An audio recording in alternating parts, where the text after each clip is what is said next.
নমস্কাৰ আপোনালোক সকলোকে স্বাগতম জনাইছো মোৰ চেনেল সিম্পল এডুকেশনাল টিপছত। আশা কৰো আপোনালোক সকলোৱে ভালে আছে আৰু ময়ো ভালে আছো। আজি মই আপোনালোকৰ লগত শ্বেয়াৰ কৰিম পুথিভঁৰালৰ বিষয়ে এটি সমালোচনা। যদি মোৰ ভিডিঅ'টি ভাল লাগি থাকে নিশ্চয় লাইক কৰিব, কমেন্ট কৰিব আৰু সাবস্ক্ৰাইব কৰিব নাপাহৰিব। বহুলক পিছে দেৰি নকৰি আজিৰ ভিডিঅ'টো ষ্টাৰ্ট কৰো। পুথিভঁৰাল আৰম্ভণি। পুথিভঁৰাল জ্ঞানৰ এক অক্ষয় ভাণ্ডাৰ, যি ঠাইত নানা ৰকমৰ গ্ৰন্থ একেলগে পোৱা যায় তাকে গ্ৰন্থাগাৰ বা পুথিভঁৰাল বোলে। পুথিভঁৰাল মানৱ জাতিৰ এক আপুৰুগীয়া সম্পদ। পুথিভঁৰালৰ ইতিহাস।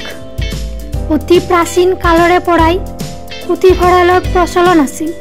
বৰ্ণমালা, কাকত আদি আৱিষ্কৃত হোৱাৰ আগতেই বেদৰ বাণী প্ৰচাৰিত আৰু সংৰক্ষিত হৈছিল।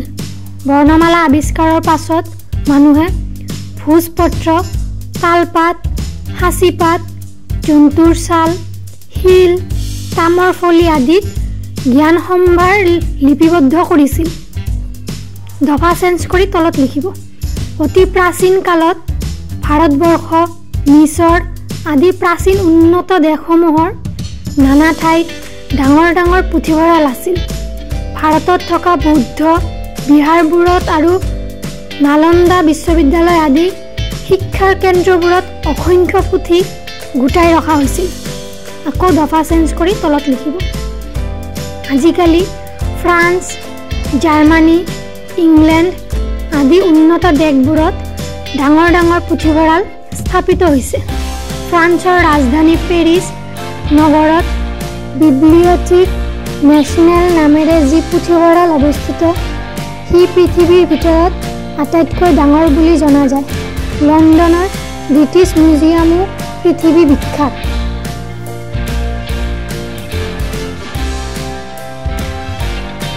পুথিভঁৰালৰ প্ৰকাৰ। পুথিভঁৰাল কেইবা শ্ৰেণীৰো আছে, যেনে ৰাজহুৱা পুথিভঁৰাল, ব্যক্তিগত পুথিভঁৰাল আৰু শিক্ষানুষ্ঠানৰ পুথিভঁৰাল। ৰাজহুৱা পুথিভঁৰাল ৰাইজৰ সাহায্য আৰু চৰকাৰৰ পুঁজিৰ দ্বাৰা প্ৰতিষ্ঠা হয়। ব্যক্তিগত পুথিভঁৰাল কোনো এজন ব্যক্তিৰ অধীনত প্ৰতিষ্ঠিত হয়। আনহাতে শিক্ষানুষ্ঠানৰ পুথিভঁৰালসমূহ শিক্ষানুষ্ঠানৰ পুঁজিৰে প্ৰতিষ্ঠিত আৰু শিক্ষানুষ্ঠানৰ দ্বাৰা পৰিচালিত হয়। পুথিভঁৰাল পৰিচালনাৰ নিয়ম। পুথিভঁৰাল পৰিচালনাৰ নিৰ্দিষ্ট কিছুমান নিয়ম আছে। সেই নিয়ম মানি নচলিলে নানা বাধাৰ সৃষ্টি হয়।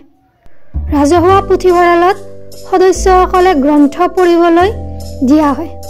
সেই গ্ৰন্থ পঢ়োতাই সৰ্বাধিক 15 দিন ৰখাৰ নিয়ম, তাৰ পাছত ঘূৰাই দিব লাগে।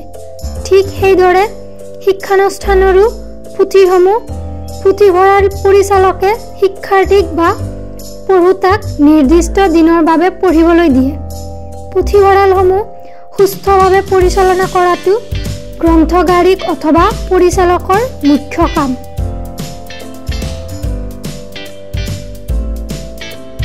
পুথিভঁৰালৰ উপকাৰিতা। পুথিভঁৰাল সভ্য জগতৰ এক অতুলনীয় সম্পদ। পুথিভঁৰালে পাঠক সমাজৰ জ্ঞানৰ পৰিসৰ বৃদ্ধি কৰে।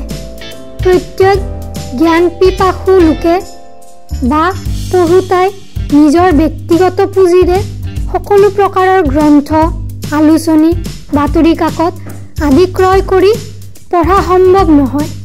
পুথিভঁৰালে তেনে পুথি পঢ়াৰ সুবিধা কৰি দিয়ে। পুথিভঁৰালে আপুৰুগীয়া গ্ৰন্থৰাজিও সংগ্ৰহ কৰি ৰাখে।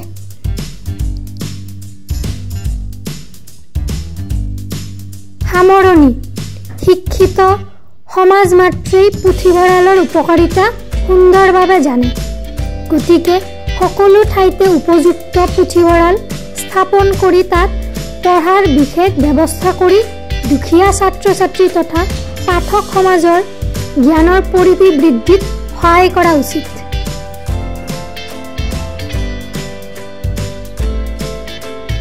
ধন্যবাদ। আজিলৈ এইখিনি। আকৌ দেখা হ'ব নতুন এটা ভিডিঅ'ত নতুন কিবা টপিক। তেতিয়ালৈ ভালে থাকক, সুস্থ থাকক। Bye bye.